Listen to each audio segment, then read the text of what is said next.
You don't get out of life what you want. You get out of life who you are being. And I had to learn this hard way. So if you are interested in learning how to raise your identity, raise your vibration to the person that has what she wants, has her dream career, has the amount of money that she wants in the bank, has a dream relationship, you'll want to listen to this video.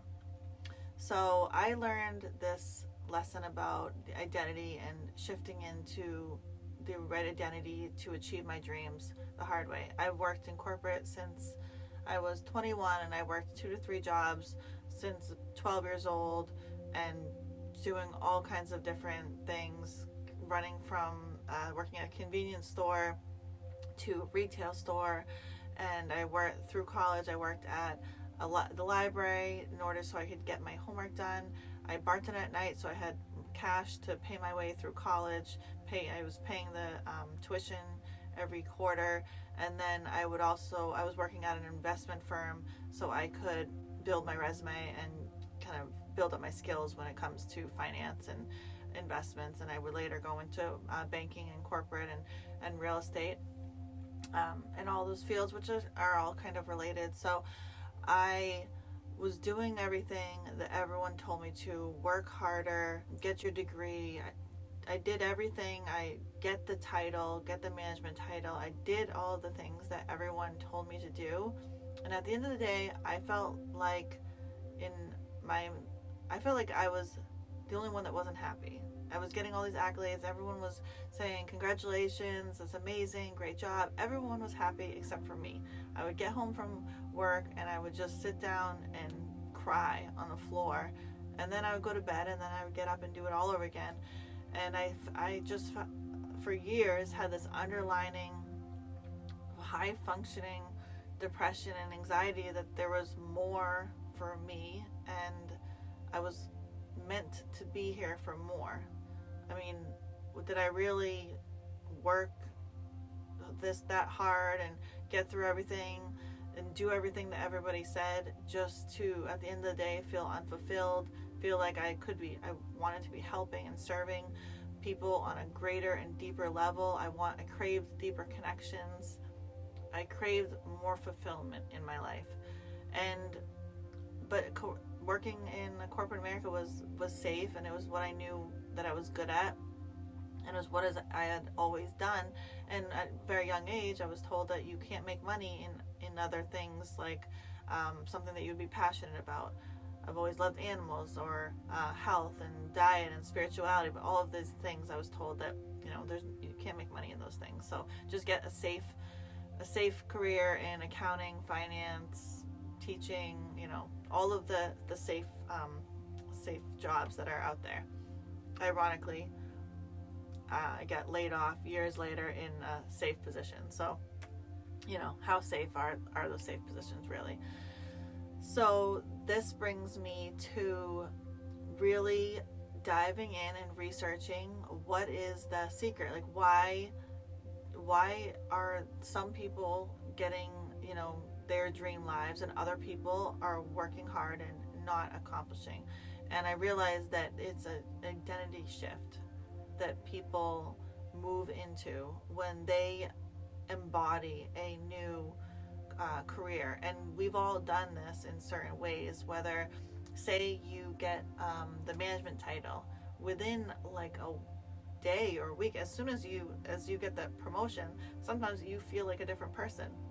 All of a sudden you have a higher energy, and you walk around and make sure everyone's okay. And so sometimes we start embodying the role before we get what we want, say the management title, and other times maybe we'll get a promotion and then we are forced to embody that role as the manager.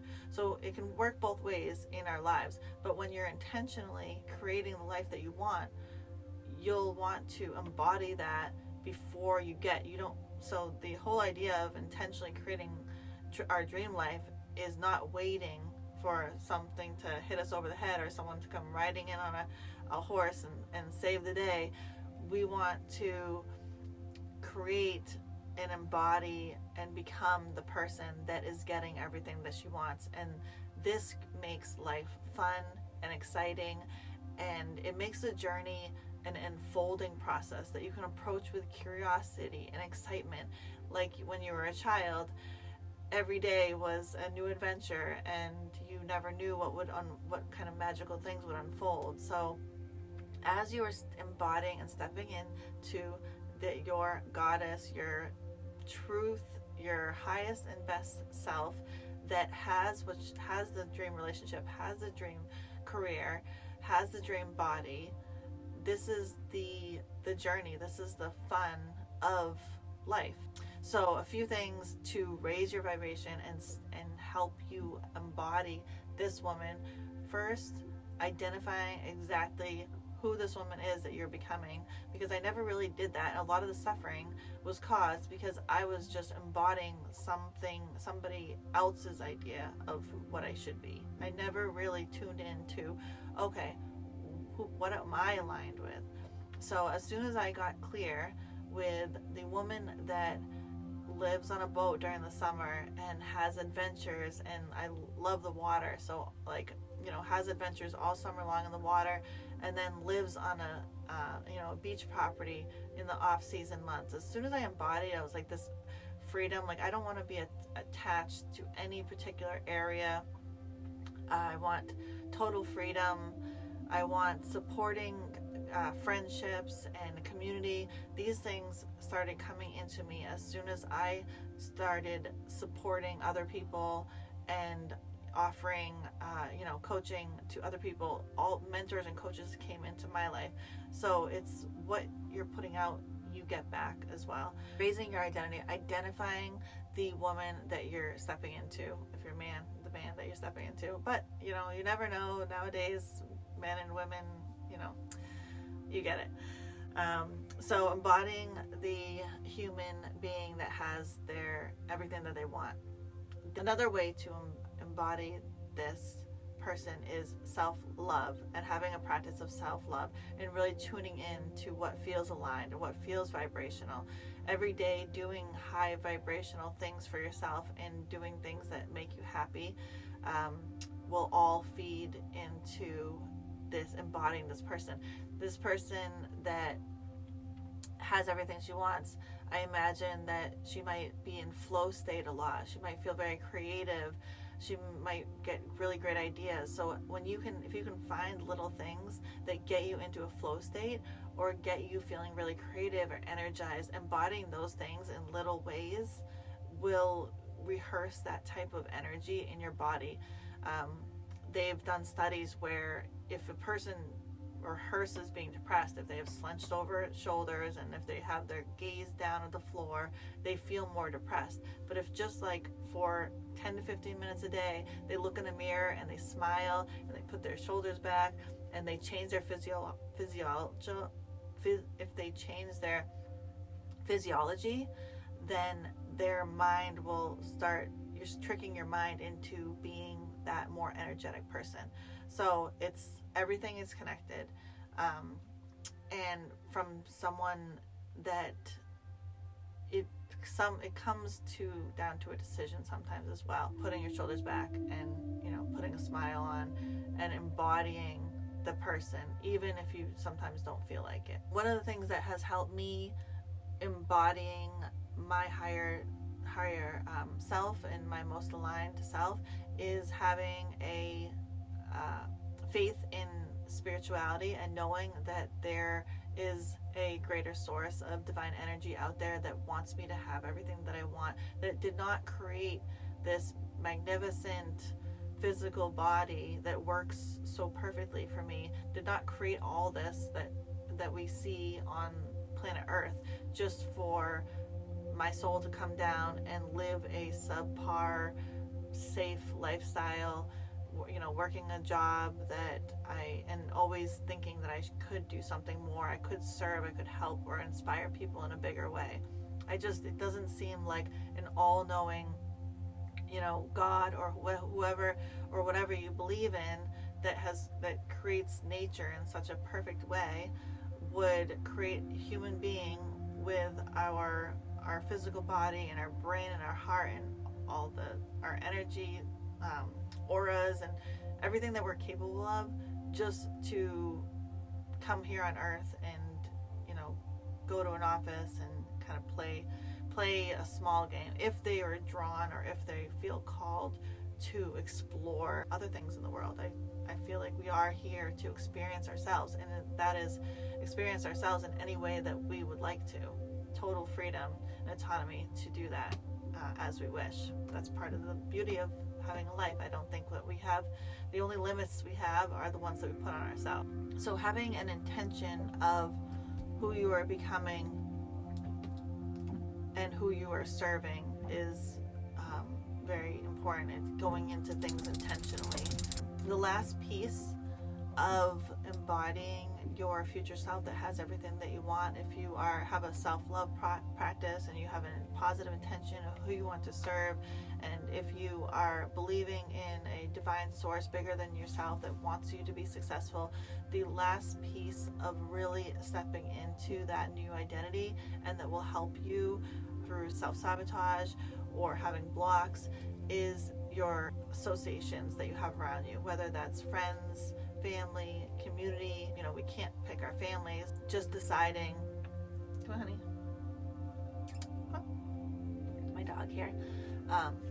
Just creating a community that is supportive of the person that you're stepping into. So when I decided I want to work for myself and be a serial entrepreneur, I found a awesome supportive community of a lot of other people that are also entrepreneurial, and I have an accountability partner, and we have masterminds, and everybody in this community and this group, I've made friends with a lot of them. My puppy, she's the love of my life. I've made friends with a lot of them, and they are so supportive, and everyone is creating their idea of their dream life, what they want to accomplish, whether it's beautiful relationships or helping other people create their a business aligned with their purpose. It's a lot like the most beautiful people that are all supportive and are not limited in their own ways, so they know that we're really capable of doing whatever we put our mind to. So usually we're just not setting the bar high enough for ourselves. And if you feel that you keep getting pulled back, if you are trying to make a change, if you're trying to level up in anything, whether relationship, career, anything, and if you feel like you keep falling back into old patterns, then I would put my money on it's something in your identity that you have not shifted. Whether you haven't narrowed down the identity that you are shifting into that has the change already done, or you have not been practicing self-love, your faith in a higher source that wants the best for you has wavered, maybe, possibly, or maybe your environment, the people that you associate with are not aligned or supportive, and then it's totally up to you that you can change your environment. You can find people that are supportive. You can find coaches, mentors, friends, mastermind groups. Everyone I know that is successful in what they've set out to do, they had some type of mastermind group. And as they say, you are the average of the 5 people that you spend the most time with. I really do see a pattern of that consistently being true for all the successful people that I know. So if you can spend more time with people that are just above you in your idea of what successful looks like, then your identity will naturally raise up, because your identity level, what you believe you're worthy of in life and relationship and money, is like a thermostat. You have a baseline, and it will, if your environment isn't aligned to a higher vibration, or your self-love patterns, or your faith, you'll keep getting pulled back down to your baseline. So you want to raise that baseline up so it's easier for you to stay at your new identity shift. So those are some things that have helped me. I hope this helped you. please like, comment, subscribe. I'm going to keep making content like this that will help you on your journey of making positive changes and shifting your identity into being the person that has your dream relationships, your dream careers and money and lifestyle and freedom. We love that all here, and it's all connected. So stay tuned, and I will see you in the next video.